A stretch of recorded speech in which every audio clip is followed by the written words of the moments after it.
Hi friends, இன்றைக்கி நம்ம என்ன வீடியோ பார்க்க போகிறோம் அப்படின்னா பிரியாணி தான். அதுக்கு தேவையான பொருள் ஒரு வெங்காயம், தக்காளி, மீடியம் சைஸ் வெங்காயம் ஒன்று கட் பண்ணி எடுத்துருக்கோம். அதுக்கப்புறம் சின்ன சைஸ் தக்காளி ஒன்று, அதுக்கப்புறம் பீன்ஸ், கேரட் தேவையான அளவு உங்களுக்கு எப்படி எந்த சைஸில் கட் பண்ணால் பிடிக்கும் அந்த சைஸில் கட் பண்ணிக்கோங்க. அதுக்கப்புறம் ஆஃப் பொட்டேட்டோ உருளைக்கிழங்கு, அதுக்கப்புறம் butter beans, soya, meal maker இவ்வளோ தான் எடுத்திருக்கோம்.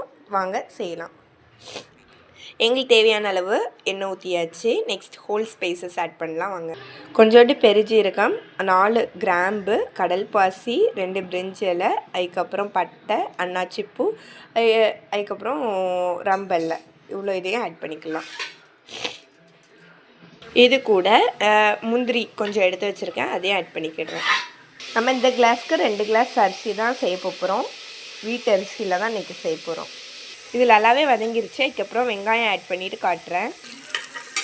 ஆட் பண்ணிட்டேன். இது நல்லா கோல்டன் ப்ரௌன் வர வரைக்கும் வதக்கி விட்டுக்கோங்க.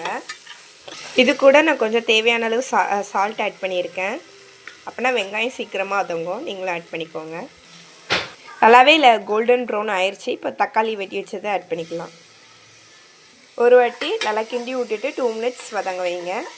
தக்காளியும் நல்லா வதங்கிட்டு 2 மினிட்ஸ் வதங்கின பிறகு நம்ம இஞ்சி பூண்டு பேஸ்ட்டு அரைச்சி வச்சதை ஆட் பண்ணிக்கலாம். இப்போ கொஞ்சமாக புதினாவில் ஆட் பண்ணிக்கலாம். இப்போ லைட்டாக தக்காளி எல்லாமே வதங்கிட்டுருக்கு. இந்த சமயம் இஞ்சி பூண்டு பேஸ்ட்டு 1 ஸ்பூன் ஆட் பண்ணிக்கிறேன். இன்னொரு ஸ்பூன் எடுத்து இது 1 ஸ்பூன், 2 ஸ்பூன், 3 ஸ்பூன் இப்போ ஆட் பண்ணியிருக்கேன். நான் நல்லாவே மிக்ஸ் பண்ணி விட்டுக்கோங்க. இஞ்சி பூண்டு பேஸ்ட் ஆட் பண்ணோன்னா அடிப்பிடிக்கிற மாதிரி இருக்கும். நல்லா மிக்ஸ் பண்ணி விட்டுக்கோங்க. இப்போ இஞ்சி பூண்டு பேஸ்ட்டும் வெறும் வத்தத்தூள் வச்சு தான் இன்றைக்கி பிரியாணி செய்ய போகிறோம். அதுதான் எப்படின்னு காட்டு. இப்போ எல்லாமே ஓரளவு வதங்கிருச்சு. 1 ஸ்பூன் ஒத்தையில் தயிர் ஆட் பண்ணிக்கோங்க. தயிரை நோட் பண்ண வேண்டியது நல்லா புளிப்பு இல்லாமல் இருக்கணும், கட்டியாக இருக்கணும். இப்போ ஒன்ஸ் நல்லாவே வசக்கி விட்டுக்கோங்க. 2 மினிட்ஸ் நல்லா வதங்கின பிறகு கேரட், பீன்ஸ்லாம் ஆட் பண்ணிக்கலாம். அதுக்கப்புறம் மசாலா ஆட் பண்ணிக்கலாம். பாருங்கள், சூப்பராகவே எல்லாமே வதங்கிருச்சு. இதுக்கப்புறம் கேரட், பீன்ஸ் எல்லாமே ஆட் பண்ணிக்கலாம். அதுக்கு முன்னக்கூட்டி நீங்கள் கட் பண்ணி வச்சுருக்கீங்கல்ல 2 பச்சை மிளகாய், அதை ஆட் பண்ணிக்கோங்க. இப்போ எல்லா காய்கறியும் மொத்தமாகவே ஆட் பண்ணியாச்சு. ஆட் பண்ண பிறகு லைட்டாக மிக்ஸ் பண்ணிக்கோங்க கொஞ்சம். அது 2 மினிட்ஸ் நல்லா அந்த இஞ்சி பூண்டு பேஸ்ட்டும் தயிர் கூடயும் நல்லாவே வதங்கட்டு.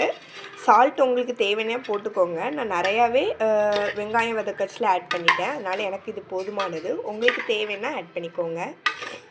எங்களுக்கு பீன்ஸும் கேரட்டும் நீளமாக வெட்டி போட்டு செஞ்சால் எங்களுக்கு ரொம்ப பிடிக்கும். அதனால நாங்கள் அப்படி செஞ்சுருக்கோம். உங்களுக்கு நீங்கள் எப்படி குட்டி குட்டியாக வெட்டுவீங்களோ அப்படி வெட்டிக்கோங்க.